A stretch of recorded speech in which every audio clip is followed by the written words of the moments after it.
Greetings campers, we are on our way to Elite Wheels and Tyres in Reading to get Betty Boo some new boots.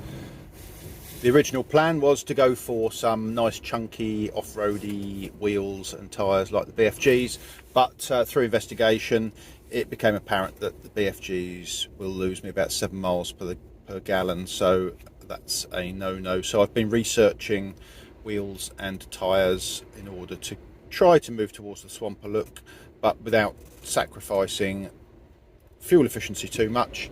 So I've got a really great compromise, and I'm looking forward to seeing the results of my miles per gallon analysis, because I've been keeping detailed notes of the miles per gallon of the current tyres, which are summer tyres, A rated for fuel efficiency and actually A rated for rain as well. The tyres that I've identified will give me somewhat of a chunkier look, but still A rated for rain, but B for fuel, so I'm not actually sacrificing much. I'm wondering, will I notice a difference? So let's see what the numbers look like.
Just had the wheels and tyres fitted, and I'm just driving home. So apologies for the air conditioning noise, but it is roasting. The car says it's 30.5 degrees. So the ride feels slightly different. It's very subtle and maybe slightly more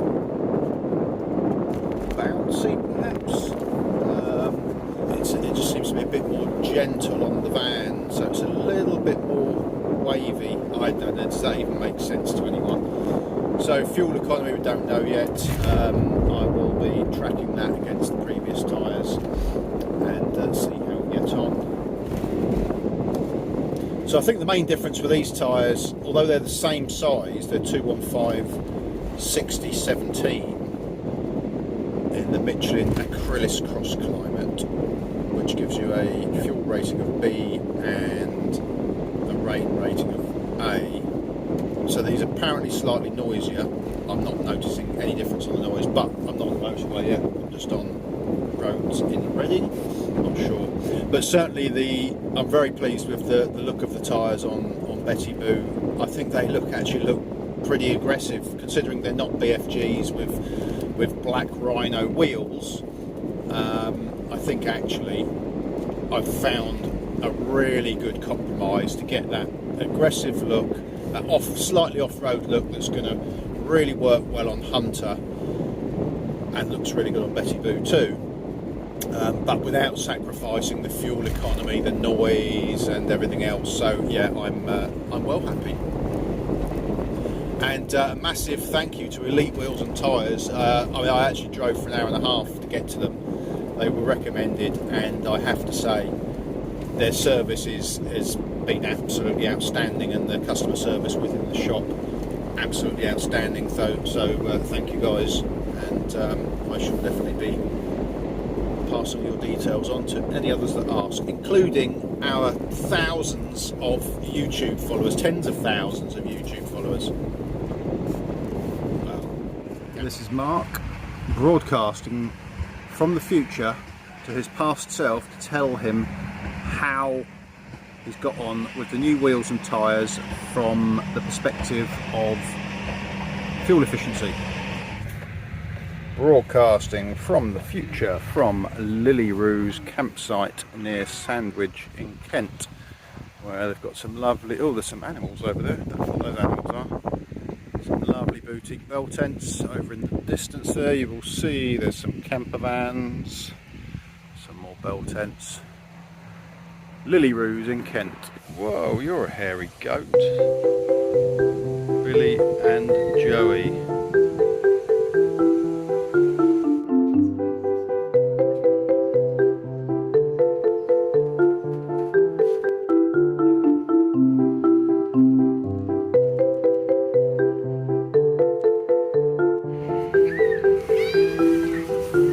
Let's have a look inside.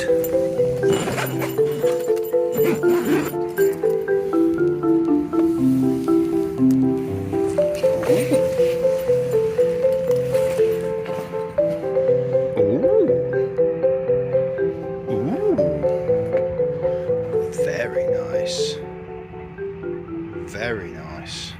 And anyway, enough of that. So back over to Mark in the van for an update on the miles per gallon efficiency of the new tyres and wheels. Thank you, Mark. I've told you before about calling me Mark. It's Skipper or Chief will do. Anyway, so I've had the tyres and the wheels on now for about 2 weeks or so. 2 weeks or so. In that time, I have done a full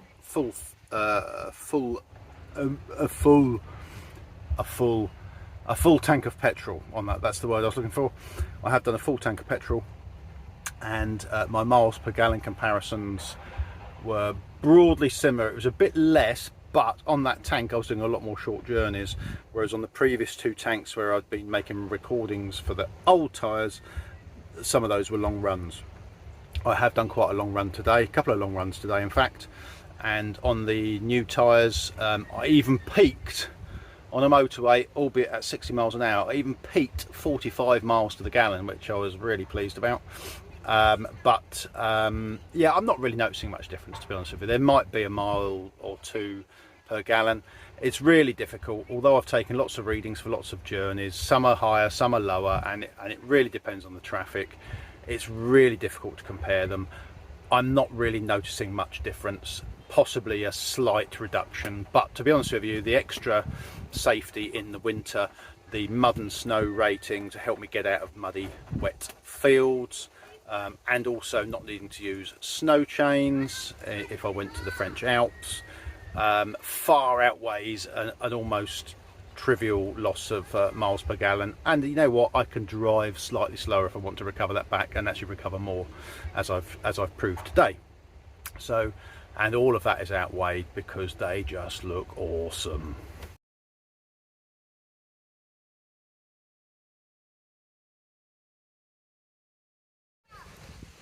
So please do like and subscribe down there somewhere. It really helps us out and makes it worthwhile continuing the channel. And I hope to see you all again soon in the next video. And so this is me saying goodbye from LillyRoos in Kent. Just before I sign off, I have to point out that I've received thousands of letters of complaint regarding my treatment of Barry from Cork.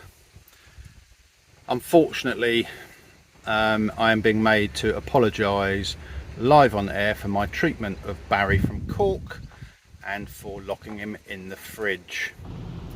Please forgive me, Barry. Please forgive me.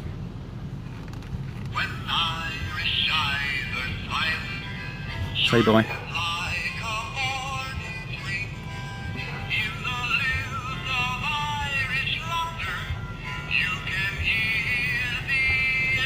Part of my punishment is having to listen to him sing.